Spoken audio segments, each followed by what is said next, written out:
speed test natin dahil na-setup na po natin yung gamit ko ngayong APN. Okay? So napakabilis lang po at saglit lang, no? Kaya kung makita nyo, napakababa ng ping natin. At makikita nyo yung download natin, umaabot siya ng 50, 60, di ba? So depende pa rin po yan sa area, ha? Pero bibigay ko pa rin sa inyo yung ating APN. Okay? Kung ano yung setup na gamit ko. Ayan, makita nyo yung download natin. Napakalakas mga boss. Diba? So, at yung upload natin, pumapalo pa ng 9, 10. Okay, so goods na yan mga boss. Kapag kaganyan yung APN nyo, kayang-kaya nyo na mag-play ng 12 hours video na naka 1080p.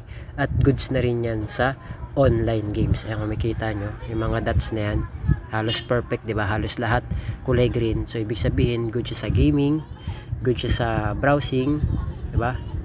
So okay yan, okay sa video streaming and sa video call. Okay, so halos lahat mga boss, makikita nyo. Tapos yung ping natin napakababa lang.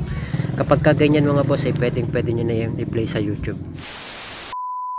Hello mga boss, welcome back dito sa ating YouTube channel. Kamusta? Salamat nga pala sa walang sawa at patuloy na pagsuporta dito sa ating YouTube channel. Okay, so meron na naman tayong i-update sa inyo mga boss para po sa lahat ng mga gusto pong mapalakas yung kanilang mga internet signal. Lalo na po kung alam nyo pong liblib sa area nyo o kaya dead spot dyan sa area nyo. Pwede po kayong pumunta sa bayan, sa palengke o kung saan man po kayong makakasagap ng maganda-gandang signal. Okay, para masubukan nyo po itong video tutorial natin. Kasi useless po itong video tutorial natin kung dead spot naman dyan sa area nyo. Okay, so kahit mag-share ako sa inyo ng mga malalakas na APN, kung dead spot naman dyan sa area nyo at hindi kayo makapunta sa mga magandang signal, okay, makakasagap kayo ng pang internet, useless to. Okay, kaya abiso ko po sa inyo, pumunta kayo sa bayan o kaya sa palengke o kung saan man kayo makasagap ng maganda-gandang signal para masubukan nyo po ito. So good for all networks po itong tutorial natin mga boss. So pwede siya sa D2SIM, Smart, Token Text, Globe or TM o kung ano man yung gamit mo. Kung alam mong malakas yung signal dyan sa area mo, try mo itong APN natin. Uulitin ko po, ay depende pa rin to sa mga area nila. Okay, so sa akin mga boss, ang gamit ko ngayon ay Token Text. So malakas-lakas kasi dito sa amin yung Token Text. Okay, so may mag-reply dyan or may magsasabi dyan, paano yan, Smart yung malakas sa amin o kaya Token Text o kaya Globe o kaya D2SIM o kaya Gomo. Yung Gomo hindi ko pa na-try dito mga boss, ha. D2SIM lang yung nasubukan natin. So depende nga po yan sa area nyo. Basta ito ay good for all networks. Okay, so simulan na po natin mga boss. Punta tayo sa settings, punta tayo sa connections, mobile networks, access point names, then mag-add tayo mga boss. So ito yung magiging name niya mga boss.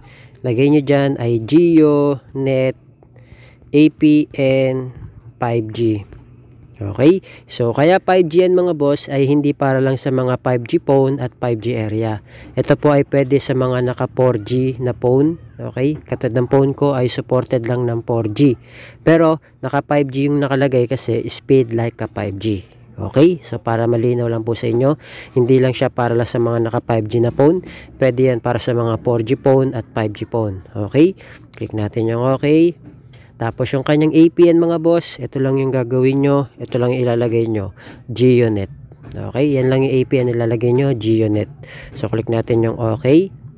Username niya mga boss, ito po yung ilalagay nyo, at GeoNet APN 5G, yan, 2025. Okay, yan lang po ilalagay nyo, at GeoNet APN 5G 2025. Click natin yung okay. Yung password niya mga boss, ito lang po ilalagay nyo, at GeoNet 5G. Okay, yan lang po ilalagay nyo, at GeoNet 5G. Click natin yung okay. Tapos yung server niya mga boss, ito po lang ilalagay nyo, www.google.com. Yan, so click natin yung okay. Tapos pagdating dito sa kanyang authentication type mga boss, lagay nyo po dyan PAP or PAP. Okay, ito lang po yung PAP or PAP. Click nyo yan.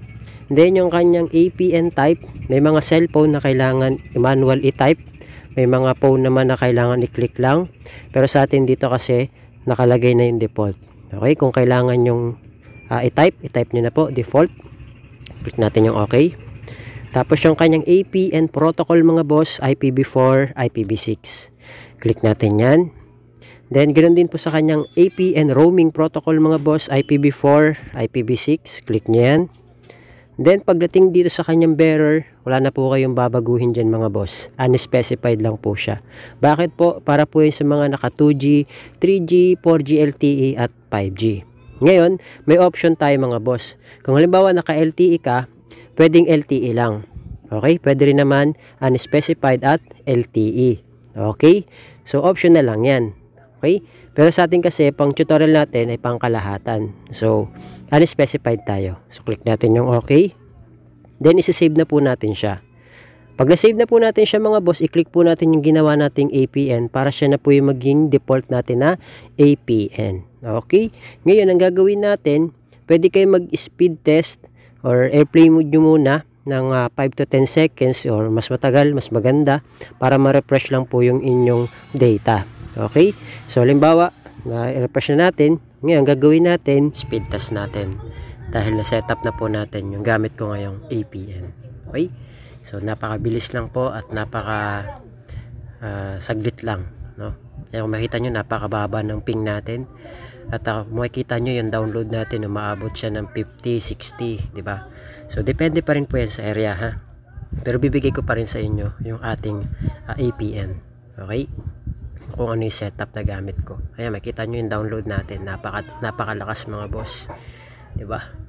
So, at yung upload natin, pumapalo pa ng 9, 10. Okay, so goods na yan mga boss. Kapag kaganyan yung APN nyo, kayang-kaya nyo na mag-play ng 12 hours video na naka 1080p.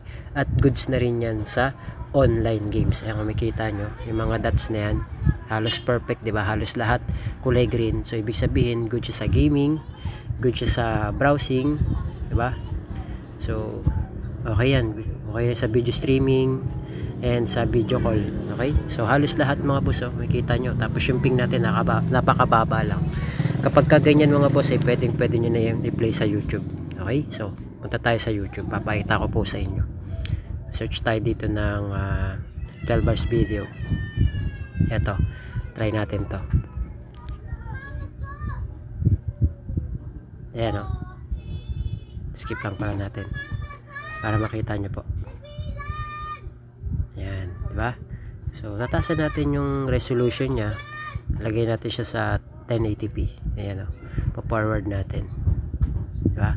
So, depende pa rin naman yun sa area mga boss kasi hindi naman tayo pare-pareho ng internet signal. Okay, kaya sana gumana po sa inyo to. Mag-feedback po kayo kung working po sa inyo. Marami pa po tayong i-update sa inyo mga boss. Kaya abang-abang lang po. Okay?